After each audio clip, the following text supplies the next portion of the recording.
여러분들을 다시 만나서 정말로 반갑습니다. 참 그리웠던 시간이었고 그리웠던 얼굴들을 이렇게 마주하고 함께 예배 드리게 됨을 마음을 다해 감사를 드립니다. 여러분들이 기도해 주신 덕분에 저희 내외는 4주간 미국 집회를 잘 마치고 돌아올 수가 있었습니다. 마침 저희가 방문했던 4교회 주일 예배까지 같이 드렸는데요, 세 교회 찬양대 이름이 시온 찬양대였습니다. 같은 이름을 사용하고 있어서 더 우리 정릉 예배가 그리웠더랬는데, 오늘 이렇게 오랜만에 만나서 변함없이 예배할 수 있도록 우리에게 은혜 주신 주님께 진심으로 감사를 드립니다. 도착한 지가 이제 한 사흘밖에 되지 않아서 아직도 시차 때문에 좀 머리가 멍하기는 하지만 반가운 얼굴은 또렷하게 보입니다. 오늘 제가 말씀을 나누다가 좀 버벅거리기도 하고 좀 더듬는 부분이 있어도 여러분들이 너그럽게 이해를 해 주시면 고맙겠습니다. 지난 금요 기도회 시간에 인사를 드렸습니다만, 그래도 4주를 우리가 떨어져 있는다라고 하는 것이 흔하거나 쉬운 일은 아니기 때문에 다녀온 일들을 잠깐 보고 겸 말씀을 드리는 것이 도리가 아닐까 여겨집니다. 저희가 한 달 일정을 정할 수밖에 없었던 것은 미국에서 말씀을 청한 교회가 모두 4교회였기 때문입니다. 시카고 기쁨의 교회, 사우스 캐롤라이나에 있는 그린빌 교회, 또 템파 교회, 그리고 LA에 있는 만나 교회가 이제 말씀을 나눈 교회였습니다. 사실 우리 같으면 몇 시간 차를 타고 가면 얼마든지 만나고 예배할 수 있겠지만, 미국이 워낙 이 땅이 커가지고 4교회 모두 비행기를 타고 옮겨야 되는, 그래서 오면서 이렇게 한번 셈해 봤더니 비행기를 모두 7번 저희가 탔더라고요. 쉽지 않은 일정이었지만 무엇보다 안전했고 또 건강했고 또 평안했고, 또 말씀을 나누는 교회마다 은혜로운 만남을 누릴 수 있어서 마음을 다해 감사한 그런 시간이었습니다. 그 모든 일정을 보내면서 우리 교우들이 부족한 저희를 위해서 간절히 기도하고 있다라고 하는 것을 충분히 마음으로 느낄 수가 있었습니다. 우리 그동안 부족한 저희를 위해서 기도해 주시고, 또 때로는 말씀으로, 기도로, 또 더 교회를 사랑하는 마음으로 교회를 지켜주신 우리 모든 교역자들, 또 장로님들, 모든 교우들께 진심으로 감사를 드립니다. 이 모든 것이 가능했던 것은 주님의 크신 은혜 덕분이라고 여겨지는데요, 우리 수고한 모든 분들, 그리고 우리 모두를 지켜주신 주님의 은혜에 감사하는 마음으로 우리 따뜻한 박수를 한번 보냈으면 좋겠습니다.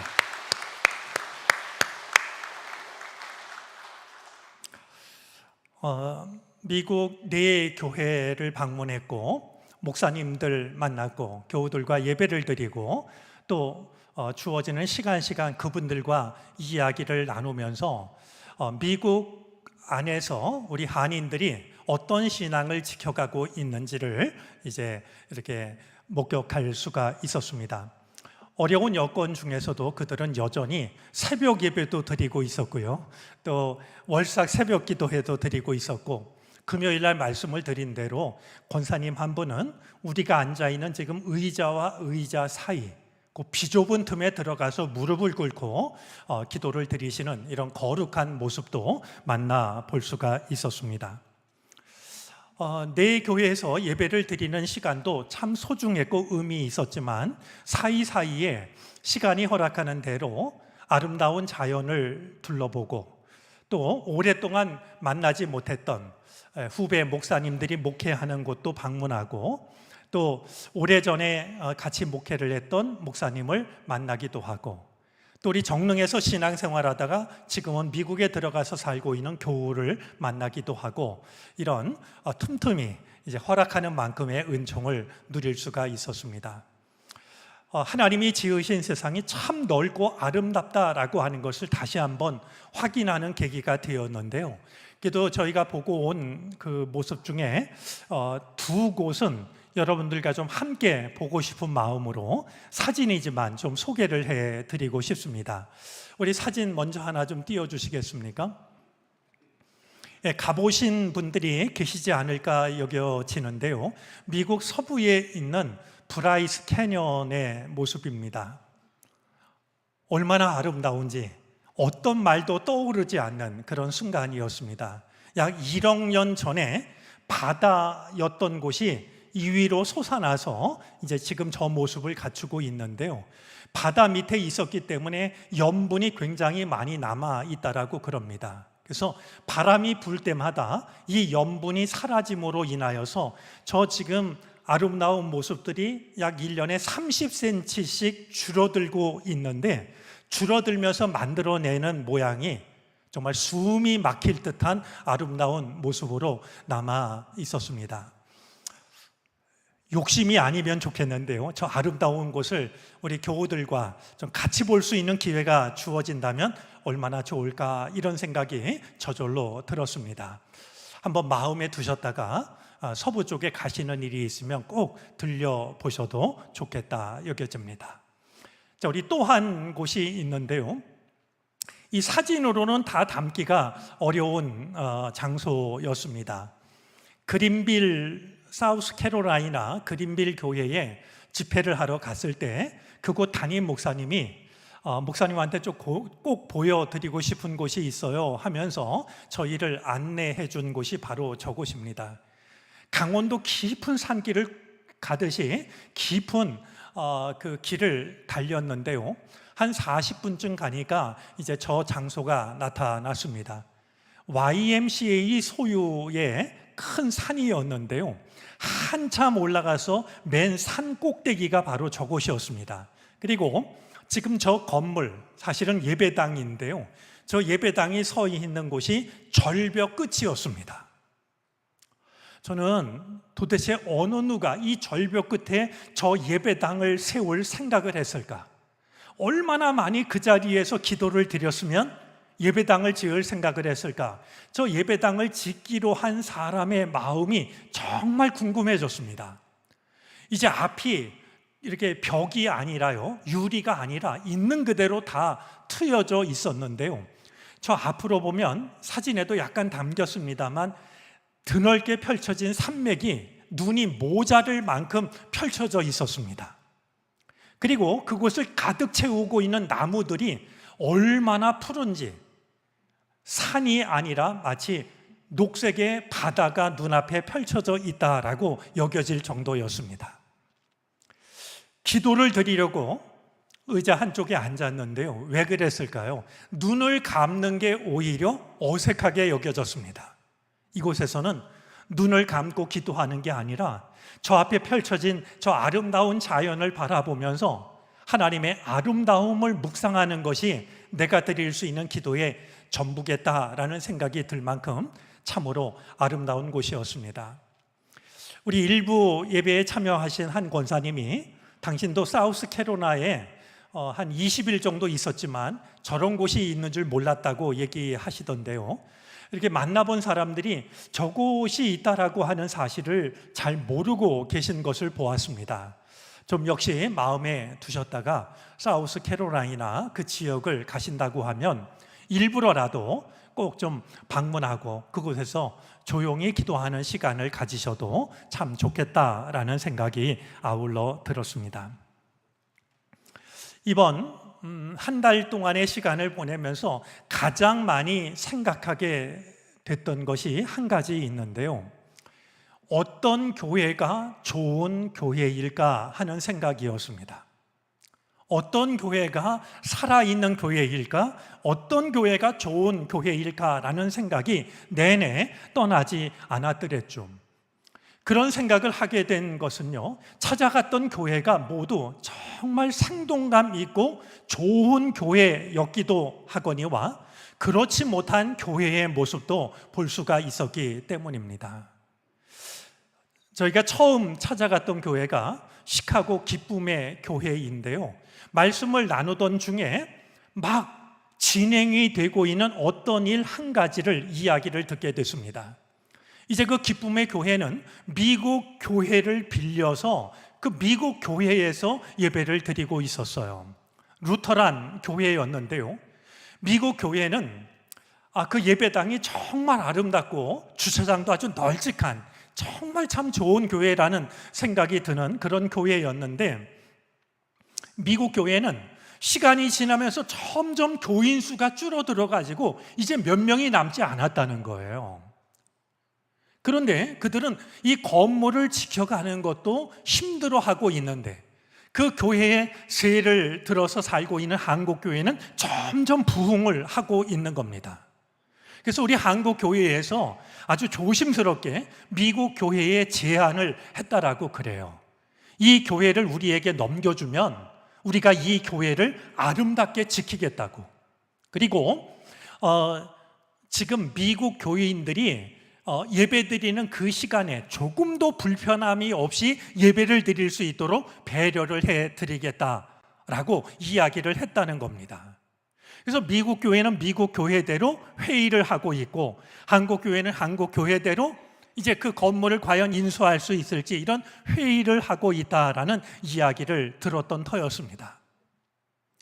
제가 모든 일정을 마치고 LA 공항에서 한국으로 들어오는 비행기를 기다리고 있는데, 시카고 기쁨의 교회 손태환 목사님으로부터 문자가 왔습니다.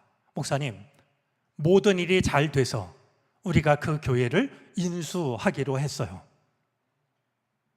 미국 교회도 고마운 마음으로 그 예배당을 한국 교회에 넘기기로 했고, 한국 교회도 아무런 빚도 지지 않고 그 교회를 이제 한국 교회로 이렇게 삼을 수가 있게 되었다라는 소식이었습니다. 그 소식을 접하는 순간 제 마음속에 들었던 생각은, 이제 우리 한국 교회가 미국 교회를 품기 시작하는구나 하는 생각이었습니다. 그동안은 어렵게 모여서 미국 교회를 빌려서 예배를 드렸지만, 그곳에서 신앙을 잘 지켜서 이제는 한국 교회가 미국 교회를 품어주는 이런 변화가 일어나기 시작하는구나 라는 생각을 하게 되었죠. 그러면서 이제 돌아오게 되는 우리 교회를 위해서도 기도를 드렸습니다. 하나님, 우리 정릉교회가 그냥 우리 하나 지키는데 급급한 교회가 아니라 이 지역사회를 넉넉히 품어줄 수 있는 교회가 되게 해달라고, 그리고 더 나아가서 이 한국 사회를 품을 수 있는 교회가 되게 해달라고, 그런 기도가 자연스럽게 이어졌는데, 그런 기도를 드리는 마음이 간절했더랬습니다. 우리가 그 미국 교회처럼 시간이 지나갈수록 쇠락해가는 그런 교회가 아니라 늘 살아있고 움직이는 교회, 그래서 이 지역사회를 얼마든지 품어줄 수 있는 교회가 되도록 우리에게 주어진 믿음의 길을 우리가 끝까지 최선을 다해 달려갈 수 있게 되기를 바랍니다. 한 달간 무엇보다 감사한 일들이 많은데요, 한 달 동안 우리 교회에 돌아가신 분이 한 분도 없었다는 사실 앞에 저는 무엇보다 감사를 드립니다. 정말 제가 비어있는 동안 우리 교우 중에 누가 돌아가시면 어떡하나 제일 마음에 걸렸던 부분인데요, 우리 모두의 생명을 지켜주셔서 그런 일이 없이 우리가 이렇게 만나게 되었는데, 우리를 향하신 하나님의 크신 사랑이었다라고 여겨집니다. 한 달 비우다 보니까 이런저런 변화들이 눈에 띕니다. 어제가 절기로는 추분이었습니다. 추분은 낮과 밤의 길이가 같아지는 날로서, 추분이 지나면 낮의 길이보다도 밤의 길이가 조금씩 길어지기 시작합니다. 저는 추분을 맞을 때마다 추분 뒤에 이어지는 시간은 신앙으로 보자면 우리 영혼의 등불을 밝히는 시간이라고 이해를 합니다. 밤이 길어진다라고 하는 것은 우리 영혼의 등불을 밝히는 시간이라고 여겨지는데요, 이제 우리 밤이 길어질수록 우리 영혼의 믿음의 등불을 밝히고 말씀을 더욱 가까이 하고 주님을 더욱 가까이 하는 시간을 갖는 것이 좋겠다라는 생각입니다. 마음에 두시고 영혼의 등불을 밝히는, 이런 귀한 은혜를 누릴 수 있기를 바랍니다. 우리 올해에는 성경 통독으로 말씀을 이어가고 있는데요. 제가 오늘 와서 성경 통독 온도계를 보니까 이제 100도가 거의 다 되었습니다. 올해 목표가 70독이었는데 70독을 넘어서 100독에 이르고 있는 모습을 보았습니다. 지난 주일까지 구약 성경을 모두 마쳐서 의도한 바는 아니지만 오늘부터 신약 성경을 만나게 되고, 오늘 우리는 신약 성경의 맨 앞에 자리하고 있는 마태복음을 같이 말씀을 나누게 되었습니다. 오늘 성경 본문은 여러분들이 이 공간 복음서를 보시면 우리가 읽은 성경 본문 바로 옆에 이 같은 내용이 다른 복음서 어디에 기록이 되어 있는가 하는 것이 담겨져 있습니다. 오늘 본문을 보셔도 마가복음 5장 1절부터 20절, 누가복음 8장 26절부터 39절에 같은 내용이 나오고 있음을 일러주고 있는 것을 확인하게 됩니다. 자, 그 중에서도 가장 짧은 내용이 담겨져 있는 마태복음을 생각하려고 하는데요. 오늘 이 말씀은 예수님께서 가다라, 거라사 지방으로 가셔서 거기에 더럽고 악한 귀신 들렸던 사람을 깨끗하게 해주는 내용이 담겨져 있는 본문입니다. 오늘 본문이 우리에게 전해주고 있는 몇 가지 중요한 메시지가 있습니다. 오늘은 그것을 한번 함께 살펴보려고 하는데요. 먼저 오늘 본문 속에 나오는 더럽고 악한 귀신 들렸던 이 한 사람은, 오늘 본문은 두 사람이라고 말하고 있는데요, 바로 이 사람은 우리들의 자화상일 수 있다는 사실입니다. 같은 기억을 가진 분들이 있지 않을까 여겨지는데요, 제가 어렸을 때도 저희 고향 마을에는 좀 정신이 온전치 못한 누군가가 살고 있었습니다. 동네 사람들이 다 아는, 그래서 그가 실수를 해도 그러려니 하고 받아줬던 온전치 못한 사람이 있었는데요, 우리는 오늘 성경 말씀을 읽으면서 우리가 어릴 적에 보았던 온전치 못한 누군가를 떠올릴 수도 있을 것입니다. 그러나 오늘 이 말씀이 우리에게 전해주는 첫 번째 메시지는, 오늘 성경 속에 나오는 이 한 사람은 우리가 기억하고 있는 오래전의 그 누군가가 아니라 오늘 나의 모습, 오늘 우리들의 모습일 수 있다라고 하는 사실인 것이죠. 자, 오늘 말씀을 보니까 그는 무덤 사이에서 살고 있습니다. 오늘날 많은 사람들이 죽음의 그늘을 느끼며 살아갑니다. 지금은 어떤지 모르겠습니다만 제가 한국을 떠나기 전만 해도 우리 그 학교 선생님들이 정말 더 이상 그 마음이 힘든 것을 참지 못하고 스스로 세상을 등지는 일들이 이어지고 있었습니다.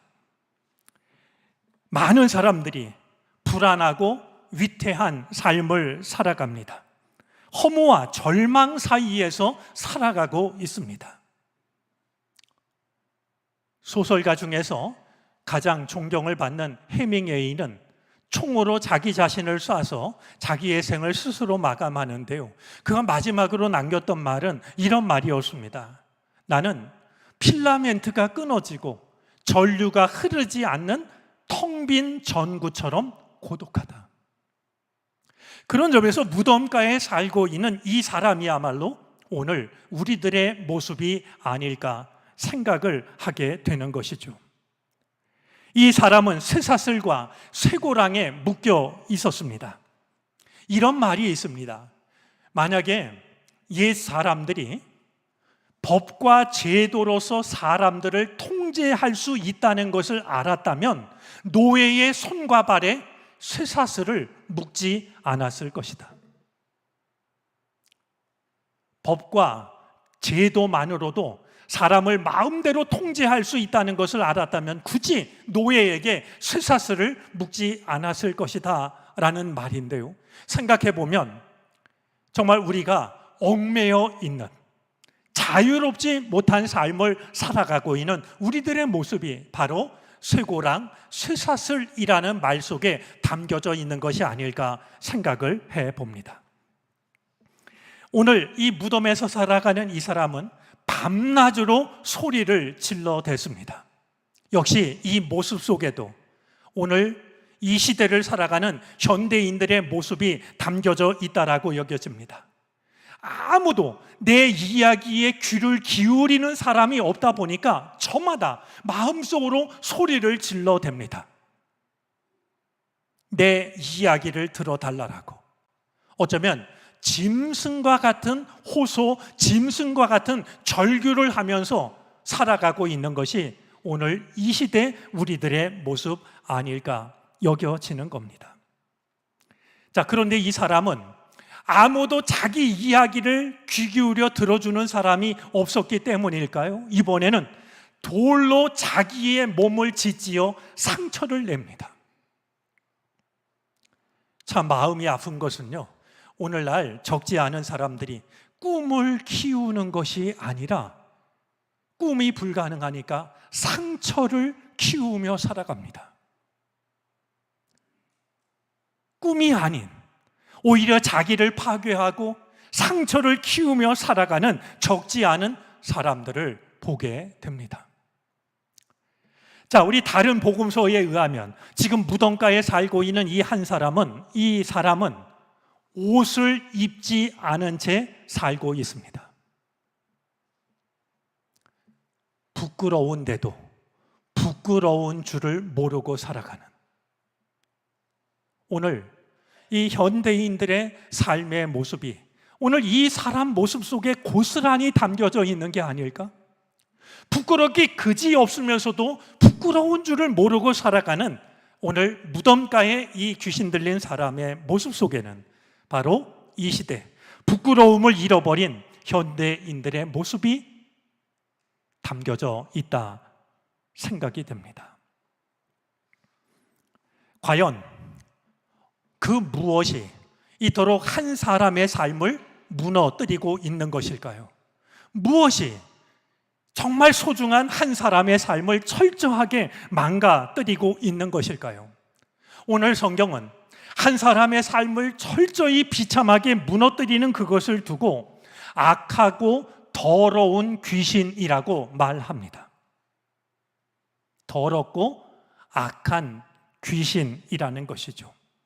그는 우리 육신의 눈에는 보이지 않지만 하나님과 우리 사이를 갈라놓고 하나님의 형상대로 지음받은 우리들의 삶이 비참해지도록 우리의 마음을, 우리 안에 있는 하나님의 거룩함을 무너뜨리고 있는 영적 존재입니다.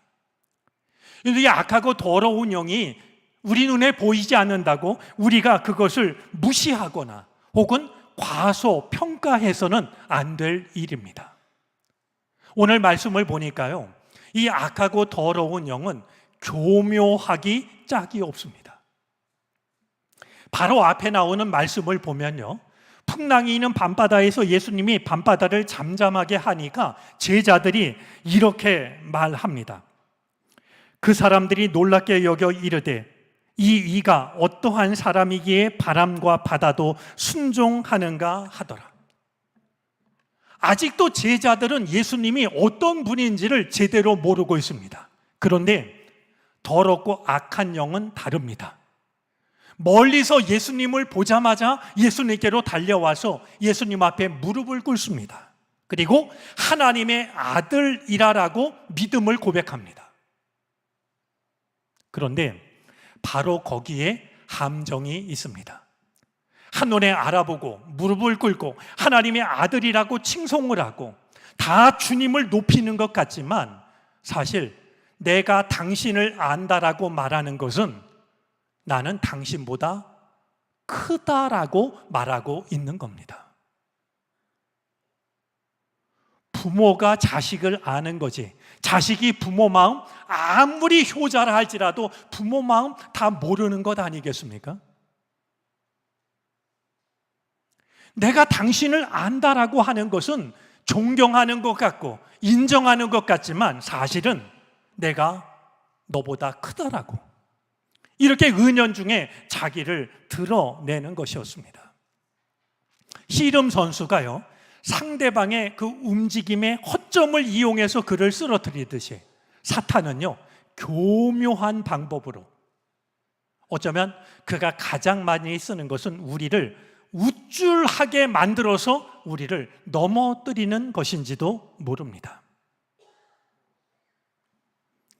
이 악한 영의 간교함을 드러내는 또 한 가지의 모습이 있습니다. 여러분, 마가복음과 누가복음을 자세히 보면은요, 이 더러운 영이 예수님과 이야기를 할 때 어떤 때는 나라고 말하기도 하고 어떤 때는 우리라고 말하기도 합니다. 나라는 단수를 쓰기도 하고 어떤 때는 우리라는 복수를 쓰기도 하는데요, 이것이 바로 우리를 넘어뜨리려고 하는 악한 영의 계교입니다.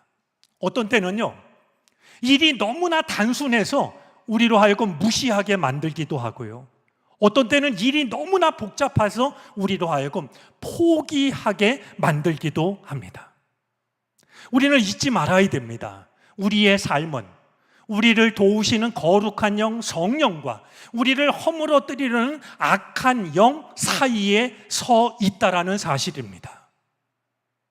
언제든지 우리를 찾아와서 우리를 넘어뜨리려고 하는 악한 영에게 지지 마시고요, 언제라도 우리 곁에서 우리를 도와주시는 성령의 도우심을 힘입어서 믿음 안에서 승리하는 삶을 살아가실 수 있게 되기를 바랍니다.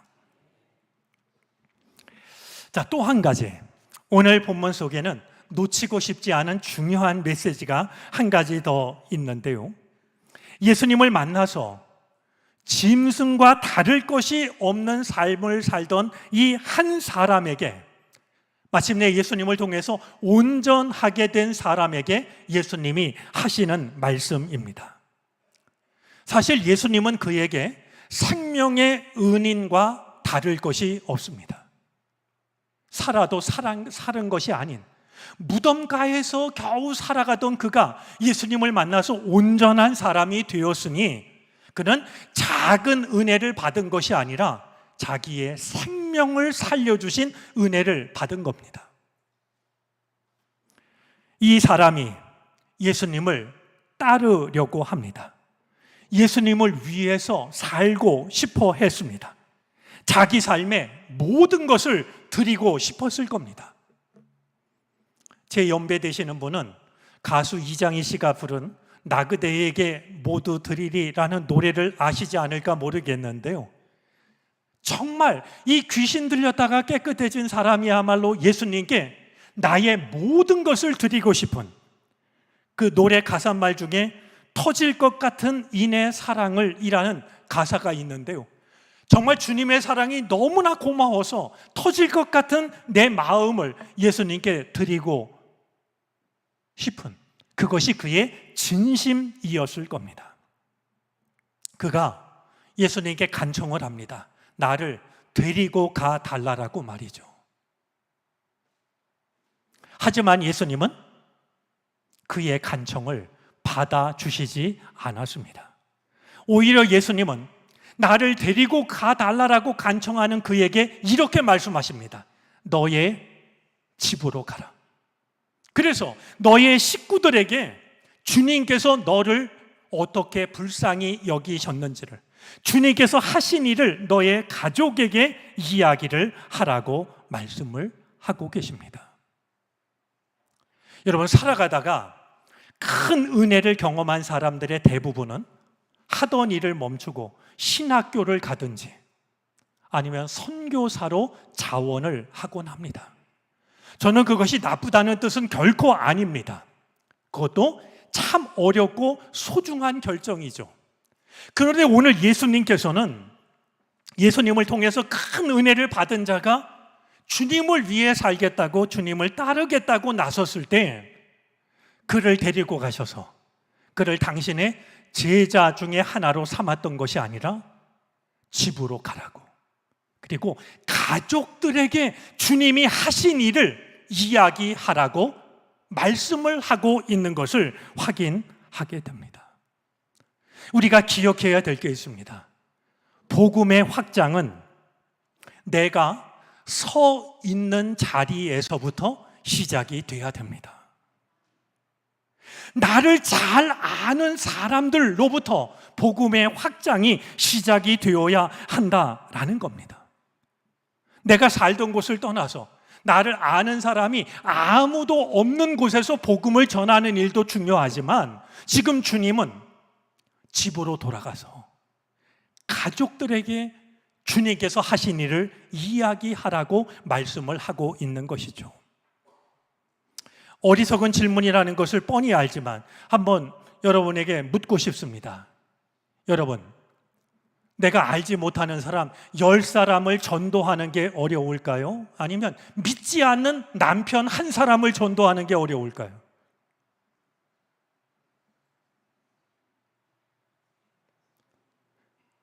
과장해도 좋을 것 같아요. 내가 알지 못하는 사람 100사람에게 복음을 전하는 게 어려울까요? 아니면 믿지 않는 내 아내를 전도하는 게 더 어려울까요? 사실은 마음이 같을 거라고 여겨지는데요, 모르는 사람 100명 전도하는 것보다 남편이나 아내를 전도하는 게 더 어려울 겁니다. 왜냐하면 그 사람은 나를 너무나 잘 알기 때문에, 나의 모든 것을 속속들이 알고 있기 때문에 내가 하는 말보다도 나의 믿음을 알고 있기 때문에 더 어려운 법이겠죠. 하지만 주님은 그럴수록 집으로 가라고, 너의 가족에게 주님이 하신 일을 먼저 이야기하라고 말씀을 하고 계신 겁니다. 이쯤에서 확인하고 싶은 게 있습니다. 신약 성경 안에는 복음서가 모두 4개가 있습니다. 마태, 마가, 누가, 요한이 있죠. 누가 문학적으로 뛰어난 사람이, 혹은 믿음이 참 좋은 사람이 마태, 마가, 누가, 요한복음을 다 읽고서 이걸 하나의 책으로 기록을 해도 좋지 않았을까요? 우리 성경 안에 4개의 복음서가 담겨져 있는 것은 4개의 복음서가 모두 필요했기 때문입니다. 특별히 신약 성경을 여는 마태복음은요, 유대인들을 위한 신앙 교과서입니다. 유대인들에게 예수 그리스도가 어떤 분인지를 전하기 위해서 쓰여진 책이 바로 마태복음인 것입니다. 자, 그런 점에서 더러운 귀신 들린 자를 깨끗하게 하신 뒤에 그를 집으로 돌려보내시고 계시는 예수님의 모습은 새롭게 다가옵니다. 물론 마가복음과 누가복음에 비하면 분량은 짧지만 마태가 이 사실을 빠뜨리지 않은 것이 의미 있게 다가옵니다. 왜냐하면 유대인들은요, 철저하게 전통을 중요시했고 회당을 중요시했고 율법을 중요시했습니다. 그런데 주님을 통해서 은혜 받은 사람에게 성전으로 가라고 하지 않고 율법을 가르치신 것이 아니라 너의 집으로 가라고, 가족에게 이야기를 하라고 주님께서 말씀하고 계시기 때문입니다. 성전도 중요하고 회당도 중요하고 전통도 중요하지만 내가 살아가는 삶의 자리, 바로 그것이 하나님의 나라가 시작되는 곳이라고 주님은 성경을 읽는 우리에게 말씀하고 있다라고 여겨집니다. 마치 이번 주일 추석 명절을 앞두고 있습니다. 진정한 복음이 여러분들이 살아가는 여러분들 가정마다, 내가 살아가는 모든 삶의 자리마다, 그리고 내가 만나는 모든 사람들, 그 만남을 통해서 복음의 확장이 시작될 수 있게 되기를 바랍니다. 주님께서 여러분의 삶을 축복하셔서 여러분이 살아가시는 모든 삶의 자리, 여러분들이 만나는 모든 만남을 통하여 하나님의 나라가 시작될 수 있게 되기를 바랍니다. 기도하겠습니다. 하나님, 그동안 우리를 지켜주셔서 감사합니다. 우리로 하여금 다시 만나 한 마음으로 예배하게 하여 주시니 감사드립니다. 정릉교회가 이 정릉 지역은 물론 한국 사회를 넉넉히 품는 교회가 되게 해 주옵소서. 추석 명절을 맞이합니다. 주님이 하신 복음의 내용이 내가 서 있는 자리에서 내가 만나는 모든 만남을 통하여서 확장되게 해 주옵소서. 예수 그리스도의 이름으로 기도를 드립니다.